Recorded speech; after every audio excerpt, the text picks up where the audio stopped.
Hello friends, welcome back to my channel. Friends, आज हम आपको सिंटैक्स में एडवर्ब से रिलेटेड कुछ एग्जांपल आपको बताने वाले हैं जिसमें कुछ एरर दिए गए हैं और आपको वही एरर फाइंड करना होता है। और फ्रेंड्स, इसमें वैसे तो बहुत सारे रूल्स होते हैं एडवर्ब के, लेकिन इस वीडियो में हमने कुछ ऐसे एग्जाम्पल्स ही बताए हैं जो आपके एग्ज़ाम में अक्सर पूछे जाते हैं। और फ्रेंड्स, सबसे पहले हम ये जान लेते हैं कि एडवर्ब्स होते क्या हैं। जैसा कि आपको पता होगा कि adverbs are those words which qualify a verb, जो एक वर्ब को क्वालिफाई करते हैं, एन एडजेक्टिव एक एडजेक्टिव को क्वालिफाई करते हैं, एंड एन एडवर्ब और एक एडवर्ब को भी क्वालिफाई करते हैं। एडवर्ब्स क्या होते हैं? जो किसी एक वर्ब को, किसी एक एडजेक्टिव को या फिर स्वयं किसी एक एडवर्ब को क्वालिफाई करते हैं, उसके बारे में हमें कुछ एक्स्ट्रा इन्फॉर्मेशन देते हैं। ऐसे वर्ड्स को हम एडवर्ब्स कहते हैं। और जैसे हमने आपको एडजेक्टिव के बारे में बताया है कि अगर आप एडजेक्टिव पता करना चाहते हैं किसी भी सेंटेंस में, तो वहाँ पे आप कैसा लगा के क्वेश्चन कर लें, आपको एडजेक्टिव पता चल जाता है। उसी तरह से अगर किसी सेंटेंस में आपको एडवर्ब पता करना हो, तो उसके लिए आप क्या करेंगे फ्रेंड्स? सेंटेंस में जो भी एक्शन हो रहा है, जो भी काम हो रहा है, जो वर्ब उसका है, उस वर्ब से रिलेटेड आप जितने क्वेश्चन कर सकते हैं, आप उतने क्वेश्चन करके देख लीजिए, उसका जो आंसर मिलेगा वही उसमें एडवर्ब होगा। अब जैसे मान लेते हैं कोई काम हो रहा है जाने का, अगर कोई कहीं पे गया हुआ है तो उसके द्वारा जाने का काम हुआ, तो उसके वहाँ जाने से रिलेटेड जितने भी क्वेश्चन बन सकते हैं कि वह कहाँ गया था, कब गया था, कैसे गया था या कितनी बार गया था, तो ये सब क्वेश्चन जब उससे हम करेंगे तो इसका जो रिप्लाई मिलेगा, जो आंसर हमें मिलेगा, वो सब एडवर्ब्स कहलाएंगे, क्योंकि वो उस वर्ब को क्वालिफाई कर रहे हैं। आई होप आपको समझ में आया होगा कि एडवर्ब क्या होता है। अब हम फ्रेंड्स देख लेते हैं इससे रिलेटेड कुछ एग्जाम्पल्स जो आपके एग्जाम में अक्सर पूछे जाते हैं। तो फर्स्ट एग्जाम्पल हमारा है कि she is too beautiful. She is too beautiful यानी कि वह बहुत अधिक सुंदर है। अब फ्रेंड्स, हम लोग क्या करते हैं, स्पीकिंग इंग्लिश में अक्सर टू का यूज़ कर देते हैं किसी भी एडजेक्टिव के पहले, ये बताने के लिए, ये जाहिर करने के लिए कि वह बहुत ज़्यादा सुंदर है, वो बहुत ज़्यादा इंटेलिजेंट, यानी कि बहुत ज़्यादा वाले सेंस में वेरी के स्थान पे हम टू का यूज़ करके स्पीकिंग इंग्लिश में बोल देते हैं। बट फ्रेंड्स, ग्रामेटिकली ये करेक्ट नहीं होता है, क्योंकि टू का मतलब क्या होता है? टू का मतलब होता है मोर देन एनफ। और मोर देन एनफ का मतलब क्या है कि पर्याप्त से ज़्यादा, यानी कि जितना होना चाहिए उससे भी ज़्यादा। अगर कहना हो कि he is too humble, too humble का मतलब इतना भी हम्बल नहीं होना चाहिए, ये यहाँ पे नेगेटिव सेंस दे रहा है। तो टू हम्बल यहाँ पे उसकी तारीफ नहीं की जा रही है, यहाँ पे कहा जा रहा है कि वह जितना विनम्र है उतना भी नहीं होना चाहिए। अर्थात जब टी ओ ओ का यूज़ किसी भी एडजेक्टिव के पहले हो जाता है तो उसका नेगेटिव सेंस निकलता है। मेरे कहने का मतलब ये है कि आप वेरी के सेंस में टू का यूज़ नहीं कर सकते हैं बहुत ज़्यादा के लिए। तो शी इज़ टू ब्यूटीफुल, ये सेंटेंस हमारा इनकरेक्ट है। इसको हम नहीं लिख सकते हैं कि शी इज़ टू ब्यूटीफुल। अगर कोई बहुत ज़्यादा सुंदर है तो वहाँ पे हम यहाँ पे गॉर्जियस कर सकते हैं, बट ये यहाँ पे बात हो रही है इसको करेक्ट करने की। तो शी इज़ वेरी ब्यूटीफुल, यहाँ पे हमें क्या करना होगा? इसमें ब्यूटीफुल के पहले हमें वेरी का यूज़ करना होगा, इसमें हम टू का यूज़ नहीं कर सकते हैं। आई होप आपको समझ में आया होगा वेरी और टू का डिफरेंस। जहाँ पे वेरी लगता है, वेरी के सेंस में हम टू का यूज़ नहीं कर सकते हैं। तो ये सेंटेंस हमारा होगा कि शी इज़ वेरी ब्यूटीफुल, यहाँ पे टू ब्यूटीफुल नहीं हो सकता है। अब इसके बाद नेक्स्ट एग्जांपल हमारा है कि this boy is much intelligent. ये इंटेलिजेंट पॉजिटिव डिग्री में लिखा गया है, और पॉजिटिव डिग्री के पहले हमेशा वेरी का यूज़ होता है, मच का नहीं। आपको ये रूल याद रखना है कि पॉजिटिव डिग्री के पहले वेरी का यूज़ करते हैं और कंपैरेटिव डिग्री के पहले मच का यूज़ किया जाता है। तो this boy is very intelligent होगा, यहाँ भी हमें मच के स्थान पे वेरी का यूज़ करना होगा, मच यहाँ पे इनकरेक्ट है। अब नेक्स्ट एग्जाम्पल देखते हैं friends. I am very interested in your talk. I am very interested in your talk, मैं तुम्हारी बातों में बहुत इंटरेस्टेड हूँ। अब इसमें देखा जाए फ्रेंड्स तो इंटरेस्टेड यहाँ पे एक एडजेक्टिव है जो कि पास्ट पार्टिसिपल है।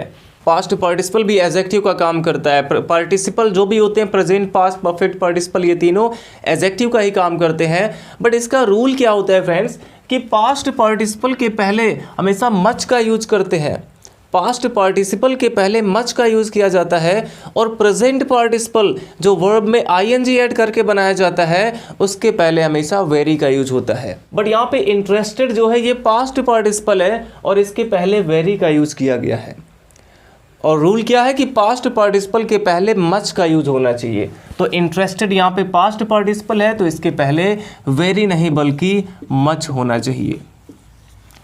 और इसी तरह से हमारा नेक्स्ट एग्जांपल है कि this story is much interesting. This story is much interesting, अर्थात ये जो स्टोरी है ये बहुत ज़्यादा इंटरेस्टिंग है। तो इंटरेस्टिंग अगर देखा जाए तो इसमें आईएनजी ऐड करके इसको बनाया गया कि ये प्रेजेंट पार्टिसिपल है। इंटरेस्टिंग प्रेजेंट पार्टिसिपल है और इसके पहले मच का यूज किया गया है। और अभी अभी हमने आपको बताया कि प्रेजेंट पार्टिसिपल के पहले वेरी का यूज और पास्ट पार्टिसिपल के पहले मच का यूज किया जाता है। ये प्रेजेंट पार्टिसिपल है तो इसके पहले मच नहीं बल्कि वेरी होना चाहिए। ये सेंटेंस हमारा होगा कि this story is very interesting. अब फ्रेंड्स हमारा नेक्स्ट एग्जांपल है he is enough intelligent to solve this question. He is enough intelligent to solve this question. अब इसमें फ्रेंड्स यहाँ पे एनफ का यूज किया गया है। एनफ और वेरी इनका यूज हम कैसे करते हैं? वेरी का यूज एडजेक्टिव के पहले करते हैं और एनफ का यूज एडजेक्टिव के बाद करते हैं। ये चीज़ आपको याद रखना है कि वेरी का यूज एडजेक्टिव के पहले करते हैं और एनफ का यूज एडजेक्टिव के बाद किया जाता है। तो यहाँ पे एडजेक्टिव है इंटेलिजेंट तो इसके बाद एनफ होना चाहिए। ही is intelligent enough to solve this question. यहाँ पे इंटेलिजेंट के बाद एनफ होना चाहिए था। इसके ऑर्डर में यहाँ पे प्रॉब्लम दी गई है कि he is enough intelligent to solve this question. इसमें इंटेलिजेंट के पहले एनफ का यूज हुआ लेकिन एनफ का यूज एडजेक्टिव के बाद किया जाता है। तो सेंटेंस हमारा करेक्ट सेंटेंस होगा कि he is intelligent enough to solve this question. आपको याद रखना है कि एनफ का यूज एडजेक्टिव के बाद करेंगे। अब इसके बाद नेक्स्ट एग्जांपल हमारा है he has come back presently. He has come back presently, वह अभी अभी वापस आया है। वह अभी अभी वापस आया है। फ्रेंड्स यहाँ पे प्रेजेंट परफेक्ट टेंस का यूज़ किया गया, यानी कि पास्ट में हुई बात इसमें बताई गई है कि वह अभी अभी वापस आया है, यानी कि वापस आ चुका है, ये काम हो चुका है। तो he has come back presently यहाँ पे नहीं होना चाहिए। अभी अभी के लिए जस्ट नाउ का भी यूज़ करते हैं और प्रेजेंटली का भी यूज़ करते हैं। बट अगर प्रेजेंट परफेक्ट टेंस है, अगर काम हो चुका है तो वहाँ पे हमें जस्ट नाउ का यूज़ करना होगा। अगर काम हो चुका है तो वहाँ पे जस्ट नाउ का यूज़ होगा, यानी कि प्रेजेंट परफेक्ट टेंस में अगर है सेंटेंस हमारा तो वहाँ पे अभी अभी के लिए प्रेजेंटली नहीं बल्कि जस्ट नाउ का यूज़ करना होगा। तो इसमें से हमें प्रेजेंटली को हटाना होगा और इसके जगह पे जस्ट नाउ का यूज़ करना होगा कि he has come back just now, वह अभी अभी वापस आया है। तो फ्रेंड्स आपको याद रखना है कि प्रेजेंट परफेक्ट टेंस यानी कि जो काम हो चुका है वहाँ पे अभी अभी के लिए जस्ट नाउ का यूज़ करेंगे, प्रेजेंटली का यूज़ नहीं कर सकते हैं। और नेक्स्ट एग्जांपल है I will go there just now, मैं अभी वहाँ जाऊँगा। I will go there just now, मैं अभी वहाँ जाऊँगा। और अभी हमने आपको बताया कि जस्ट नाउ का यूज़ हम कब करते हैं? जो काम हो चुका, जो काम हो चुका उसके लिए जस्ट नाउ का यूज़ किया जाता है। बट यहाँ पे जो सेंटेंस हमारा ये फ्यूचर टेंस में है। I will go there just now, मैं अभी वहाँ जाऊँगा, वहाँ जाऊँगा, अभी गया नहीं है, अर्थात काम अभी समाप्त नहीं हुआ है। तो यहाँ पे हम जस्ट नाउ का यूज़ नहीं कर सकते हैं, इसके लिए हमें प्रेजेंटली का यूज़ करना होगा। तो आपको याद रखना है कि फ्यूचर टेंस में अभी के लिए प्रेजेंटली का यूज़, अभी अभी के लिए प्रेजेंटली का यूज़, और अगर काम हो चुका, समाप्त हो चुका काम तो उसके लिए जस्ट नाउ का यूज़ करते हैं। आपको याद रखना है जस्ट नाउ की जगह पे प्रेजेंटली और प्रेजेंटली की जगह पे जस्ट नाउ का यूज़ करके आपको एरर दिए जाते हैं। तो आपको याद रखना है कि अगर वो फ्यूचर टेंस में अभी काम हुआ नहीं है तो उसके साथ प्रेजेंटली आना चाहिए, और अगर काम हो चुका है तो उसके साथ जस्ट नाउ आना चाहिए। अब नेक्स्ट एग्जाम्पल हमारा है man is not so simple today, यानी कि आज इंसान उतना साधारण नहीं है as he was 100 years before, जितना कि वो आज के 100 साल पहले था।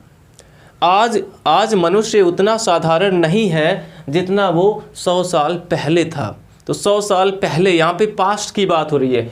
ही वॉज, यहाँ पे वॉज लगा हुआ है, पास्ट की बात हो रही है। और बिफोर का यूज़ जब पास्ट की बात होती है तो हम पहले के लिए एगो का यूज़ करते हैं। यहाँ पे बिफोर नहीं बल्कि एगो होना चाहिए। और वैसे भी आपको याद रखना है कि बिफोर का यूज़ हम कब करते हैं, जब इसके बाद कोई एक एक्शन आता है। बिफोर का यूज़ तब करते हैं जब इसके बाद कोई एक एक्शन होता है, तो वहाँ पे बिफोर का यूज़ किया जाता है। लेकिन यहाँ पे केवल एक टाइम की बात हो रही है। जब इतना टाइम पहले ये बात होगी कि इतने टाइम पहले, तो वहाँ पे एगो आना चाहिए। और जब ये बात हो कि इस एक्शन के पहले, ये काम होने से पहले, तो वहाँ पे बिफोर का यूज़ करना होता है। तो इसका मतलब है फ्रेंड्स कि यहाँ पे बिफोर नहीं बल्कि एगो होना चाहिए। अब इसके बाद हम नेक्स्ट एग्जांपल देखते हैं कि ही ओनली डाइड यस्टरडे। ही ओनली डाइड यस्टरडे। अब फ्रेंड्स ओनली यहाँ पे एक ऐसा एडवर्ब है जो हमेशा उस वर्ड के पहले आता है जिसको वो क्वालिफाई करता है। तो फ्रेंड्स ये सेंटेंस हमारा क्या होना चाहिए, इसमें ओनली का यूज़ हम केवल ही के पहले कर सकते हैं। अगर हम इसको यस्टरडे के पहले कर देते हैं तब भी सेंटेंस हमारा करेक्ट नहीं होगा। तो सेंटेंस क्या होगा कि ही डाइड ओनली यस्टरडे। वह केवल कल ही मरा था, वह केवल कल ही मरा था, यानी कि परसों नरसों नहीं मरा था, केवल कल ही मरा था। तो एक आदमी केवल एक ही बार मरता है अपनी लाइफ में, तो यस्टरडे के भी पहले ओनली का यूज़ नहीं कर सकते हैं। तो ओनली को हम कहाँ पे सेट कर सकते हैं, ये केवल यहाँ सब्जेक्ट के पहले आ सकता है कि कल केवल वह ही मरा था। ऐसा बोला जा सकता है कि अगर किसी को लग रहा है कि 2-3 लोग मर गए थे तो, और लेकिन मरा हो केवल एक व्यक्ति, तो ऐसा कहा जा सकता है कि ओनली ही डाइड यस्टरडे, केवल वही कल मरा था। तो यहाँ पे ओनली का यूज़ हम ही के पहले कर सकते हैं, क्योंकि ओनली एक ऐसा एडवर्ब है वो जिस वर्ड के पहले आता है उसी को क्वालिफाई करता है। अब जैसे अगर एक एग्जाम्पल हम यहाँ पे लेते हैं कि ओनली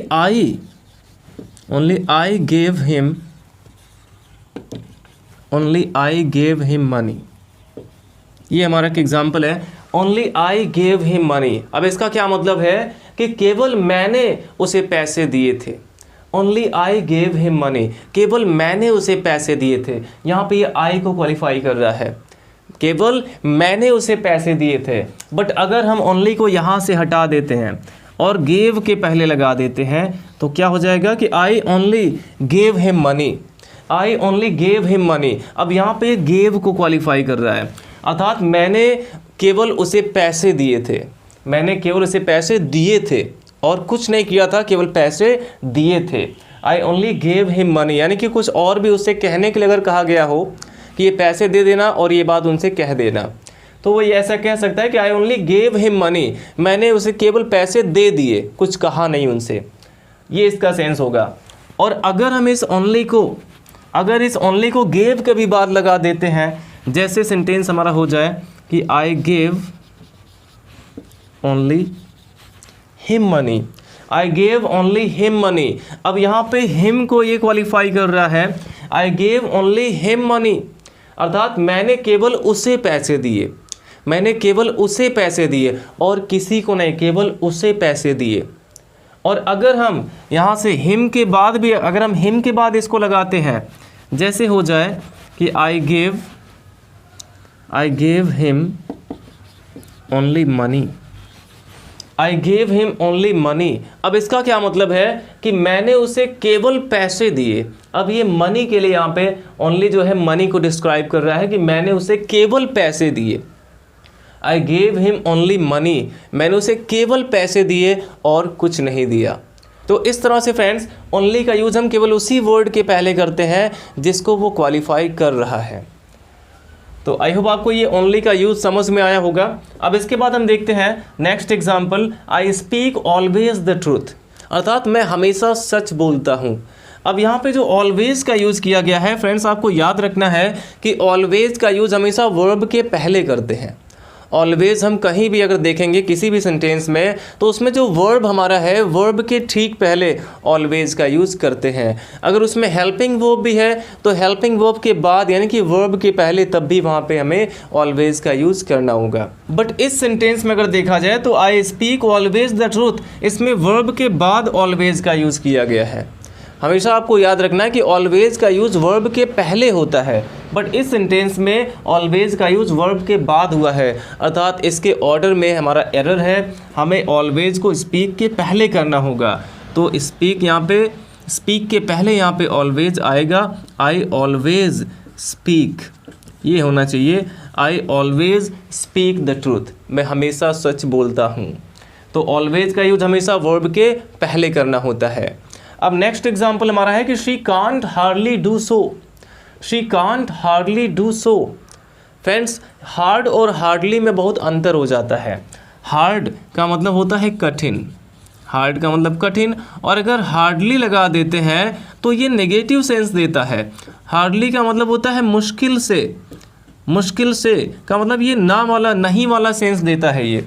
अब जैसे कहना हो कि वह मुश्किल ही यह सवाल हल कर पाएगा, वह मुश्किल से यह सवाल हल कर पाएगा। तो यहाँ पे ये क्या कहना चाहता है कि वह यह सवाल हल नहीं कर पाएगा। इसमें जो हार्डली का यूज़ होता है मुश्किल से के लिए, वो नेगेटिव वाला सेंस देता है, नॉट वाला सेंस देता है। बट हार्ड का मतलब कठिन होता है, तो वर्ब के साथ हम हार्ड लगा सकते हैं बट हार्डली नहीं लगा सकते हैं। और यहाँ पे क्या दिया गया, she can't hardly do so, क्योंकि हार्डली खुद ही नॉट वाला सेंस देता है, नेगेटिव सेंस देता है। तो ये नेगेटिव सेंटेंस में हार्डली का यूज़ हम नहीं कर सकते हैं, नॉट के साथ हार्डली का यूज़ नहीं कर सकते हैं। इसमें है शी कांट यानी कि can not hardly do so. अगर हमें इसे करेक्ट करना है तो इसमें से हमें नॉट को हटाना होगा, सीधे यहाँ पे होगा, यहाँ से हमें नॉट को हटा देना है। तो सेंटेंस हमारा क्या बनेगा कि she can hardly do so. She can, not को हमें हटा देना है, she can hardly do so. Friends, हमारा नेक्स्ट एग्जाम्पल है ही रैन वेरी फास्टली। अब अगर देखा जाए फ्रेंड्स तो यहाँ पे ही रैन वेरी फास्टली यहाँ पे नहीं होना चाहिए, बल्कि यहाँ पे वेरी फास्ट होना चाहिए, तब सेंटेंस हमारा करेक्ट होगा। ही रैन वेरी फास्ट यहाँ पे होना चाहिए, फास्टली नहीं होगा। अब फ्रेंड्स, हमारा नेक्स्ट एग्जाम्पल है कि लेट अस नाउ स्टार्ट। इसमें अगर देखा जाए फ्रेंड्स तो नाउ यहाँ पे एक हमारा एडवर्ब है, लेट अस नाउ स्टार्ट। यहाँ पे नाउ एक एडवर्ब है जो कि एडवर्ब ऑफ टाइम है। नाउ किसको शो करता है, एक टाइम को शो करता है। तो नाउ क्या है, एडवर्ब ऑफ टाइम है। और आपको याद रखना है कि एडवर्ब्स ऑफ टाइम जो होते हैं वो सबसे लास्ट में यूज़ होते हैं। एडवर्ब ऑफ टाइम का यूज़ हम लास्ट में करते हैं, इसलिए यहाँ पे लेट अस स्टार्ट नाउ होना चाहिए, नाउ स्टार्ट नहीं होना चाहिए। यहाँ पे हम स्टार्ट के बाद नाउ का यूज़ करेंगे, ये होना चाहिए let us start now, now सबसे लास्ट में आएगा। अब इसके बाद नेक्स्ट एग्जांपल हमारा है कि he comes often late. He comes often late अर्थात वह अक्सर देर से आता है। अब इसमें हमारा एडवर्ब है ऑफन। ऑफन का मतलब अक्सर, अर्थात ये एडवर्ब ऑफ फ्रीक्वेंसी है, ये फ्रीक्वेंसी को शो करता है। और जो एडवर्ब ऑफ फ्रीक्वेंसी होते हैं उनका यूज़ हम वर्ब के पहले करते हैं। एडवर्ब ऑफ फ्रीक्वेंसी जो होंगे, जैसे यूजुअली हो गया या फिर यहाँ पे ऑफन हो गया, इसका यूज़ हम कहाँ पे करते हैं, वर्ब के पहले करते हैं। तो ये क्या होना चाहिए कि ही ऑफन कम्स लेट। यहाँ पे जो वर्ब हमारा है कम्स, इसके पहले ही ऑफन होना चाहिए था, ऑफन के बाद कम्स आएगा, यानी कि वर्ब के पहले ही इसका यूज़ हम करते हैं। अब जैसे इसमें ऑलवेज ही आ जाए तो he is always late, late के पहले यहाँ पे हम ऑलवेज का यूज़ करेंगे। तो जो एडवर्ब ऑफ फ्रीक्वेंसी होती है उसका यूज़ हम वर्ब के पहले करते हैं। अब फ्रेंड्स, हमारा नेक्स्ट एग्जांपल है कि I found him weeping in his room bitterly. अब इस सेंटेंस में फ्रेंड्स अगर हम देखें कि इसमें एडवर्ब्स क्या क्या हैं, तो इसमें एक एडवर्ब है इन हिज रूम और एक है बिटरली। और इन हिज रूम ये कैसा एडवर्ब है, ये एक प्लेस को शो कर रहा है। इन हिज रूम, अपने कमरे में, एक प्लेस को शो कर रहा है, तो ये एडवर्ब ऑफ प्लेस है। और बिटरली ये वो कैसे रो रहा था, अर्थात उस मैनर को ये शो कर रहा है। कैसे रो रहा था, वो मैनर के बारे में यहाँ पे बताया गया कि वो बिटरली रो रहा था। तो यहाँ पे फ्रेंड्स बिटरली क्या है, एडवर्ब ऑफ मैनर है।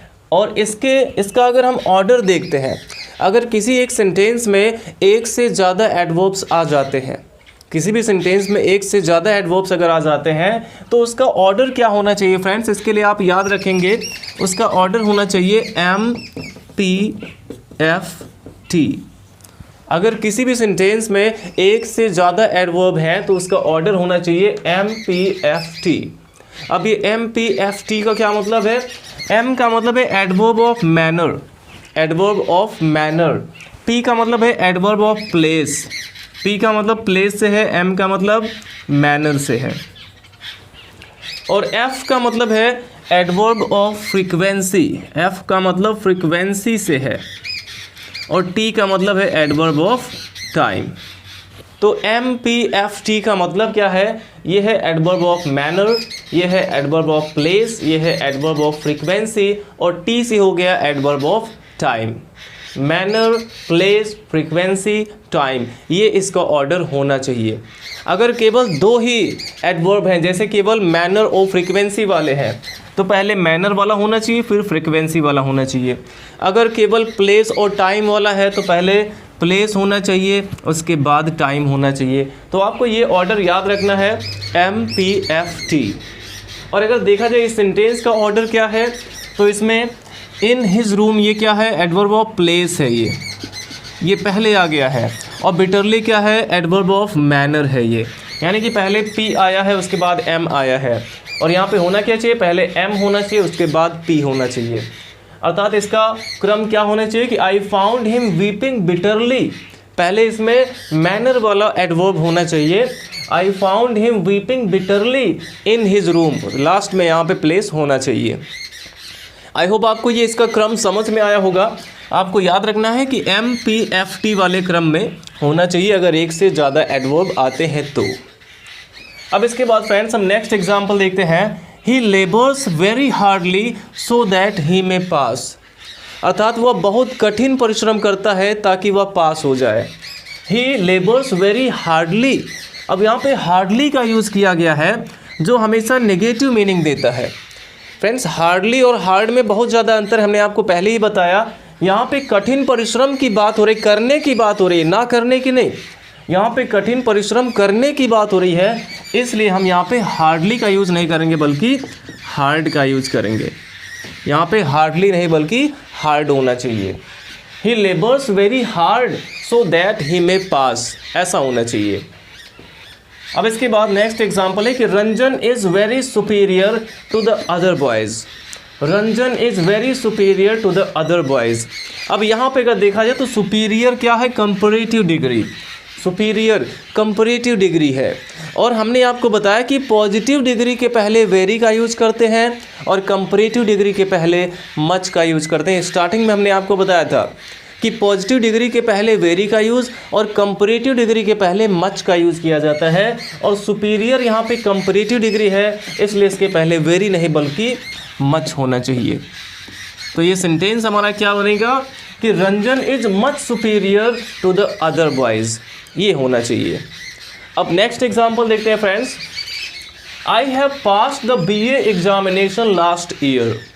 आई have passed the BA examination last year. अब इसमें अगर देखा जाए तो last year adverb of time है।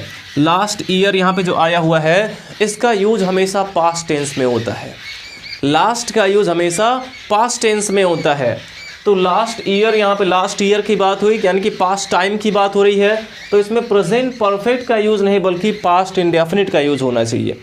इससे रिलेटेड एक क्वेश्चन ज़रूर आपके एग्ज़ाम में आता है फ्रेंड्स, जिसमें जहाँ पे पास्ट इंडेफिनिट होना चाहिए वहाँ पे प्रेजेंट परफेक्ट का यूज़ करके आ जाता है। यहाँ पे या तो लास्ट का यूज़ कर दिया जाएगा, लास्ट ईयर, लास्ट मंथ, या फिर इसमें यस्टरडे का यूज़ कर दिया जाता है, या फिर एगो का यूज़ कर दिया जाता है।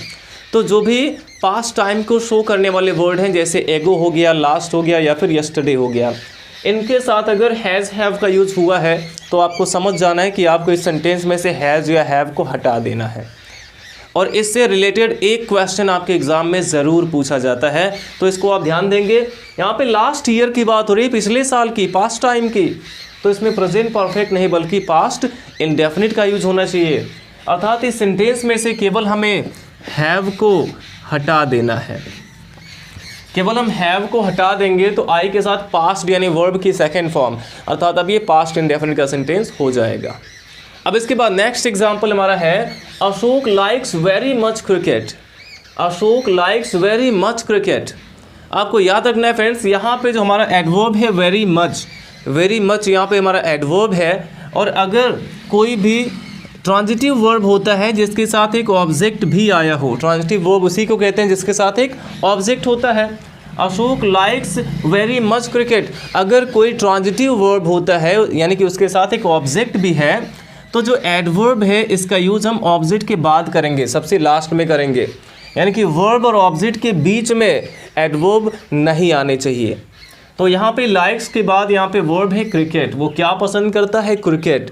तो लाइक्स और क्रिकेट के बीच में एडवर्ब नहीं आने चाहिए बल्कि ये ऑब्जेक्ट के बाद होना चाहिए। तो हो जाएगा Ashok likes cricket very much, ये सबसे लास्ट में होना चाहिए वेरी मच।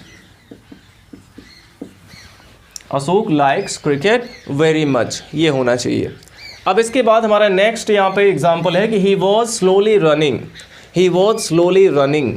अब यहाँ पे रनिंग कैसा वर्ब है? ये एक इनट्रांजिटिव वर्ब है जिसके साथ कोई भी ऑब्जेक्ट नहीं आता है। और जब भी कोई इनट्रांजिटिव वर्ब होता है जिसके साथ ऑब्जेक्ट आते ही नहीं है तो सबसे लास्ट में हमें एडवर्ब का यूज़ करना होता है। अगर कोई इनट्रांजिटिव वर्ब है तो एडवर्ब का यूज़ हम सबसे लास्ट में करते हैं। तो हो जाएगा he was running slowly. Slowly यहाँ पे सबसे लास्ट में होना चाहिए। ये हो जाएगा ही वॉज रनिंग। और कैसे पता चला कि रनिंग यहाँ पे इनट्रांजिटिव वर्ब है? इसमें आप क्या या किसे लगा के क्वेश्चन कर लें, इसके साथ कोई भी ऑब्जेक्ट नहीं आएगा। वह क्या दौड़ रहा था, वह किसे दौड़ रहा था, ऐसा लगाने पे, क्या या किसे लगाने पे आपको कोई भी आंसर नहीं मिलेगा। अर्थात ये एक इनट्रांजिटिव वर्ब है, ऐसे आप पहचान लेंगे। और अगर वो इनट्रांजिटिव वर्ब है तो इसके सबसे लास्ट में हमारा जो एडवर्ब है वो आना चाहिए। तो हो जाएगा he was running slowly.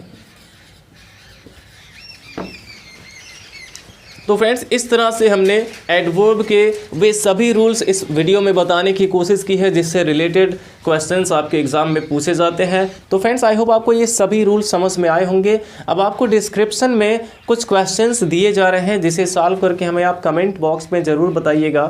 Thanks for watching.